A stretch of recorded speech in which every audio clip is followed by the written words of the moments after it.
ان اسلام cats قابل احترام جانور ہیں اور ان کو بہترین پیٹ بھی سمجھا جاتا ہے. ان کی صفائی کی وجہ سے ان کو گھروں میں اور یہاں تک کہ مسجد میں بھی داخل ہونے کی اجازت ہے. نبی صلی اللہ علیہ وآلہ وسلم کو بلیاں خود بھی بہت پسند تھی اور بہت سے مسلمز کے اکارڈنگ موزائن کی فیوریٹ بلی تھی، مگر حدیث میں اس خاص بلی کا کوئی ذکر نہیں ہے.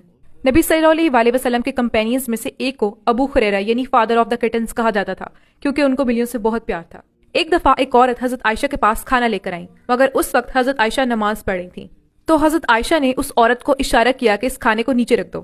تو ایک بلی آئی اور اس کھانے میں سے کچھ کھانا کھا گئی. تو جب حضرت عائشہ نماز سے فارغ ہوئی تو انہوں نے وہیں سے کھانا شروع کیا جہاں سے بلی نے کھایا تھا، اور کہا کہ نبی صلی اللہ علیہ وآلہ وسلم نے فرمایا ہے کہ بلیاں امپیور نہیں ہوتی، بلکہ وہ ان لوگوں میں سے ہوتی ہیں جو تم میں گھومتے ہیں. اور مزید حضرت عائشہ نے فرمایا کہ انہوں نے نبی صلی اللہ علیہ وآلہ وسلم کو اس پانی سے وضو کرتے ہوئے دیکھا ہے جس میں سے بلی نے پانی پیا ہو. نبی صلی اللہ علیہ وآلہ وسلم نے فرمایا کہ ایک عورت جہنم میں داخل ہوئی اس بلی کی وجہ سے جس کو اس نے باندھ رکھا تھا، نہ اسے کھانے کو دیا اور نہ زمین کے کیڑے کھانے کے لیے چھوڑا. اور کچھ مسلمز کا خیال ہے کہ کیٹس کو ایز اے پیٹ رکھنے سے آپ کے گھر میں فرشتے آتے ہیں. دمشق میں ایک مسجد ہے، مسجد الکتات، کتات مینز کیٹس ان عربک، اور 1267 میں اس کو چیریٹیبل فاؤنڈیشن بنا دیا گیا تھا جسٹ ٹو پروٹیکٹ کیٹس. اور یہ فاؤنڈیشن 800 سال پہلے بنی تھی اور آج بھی کام کر رہی ہے. استنبول کی بیزید لائبریری کے ڈائریکٹر اسماعیل ہزاروں بلیوں کو کھانا کھلایا کرتے تھے، جس کی وجہ سے بیزید لائبریری کو دی کیٹ لائبریری بھی کہا جاتا ہے.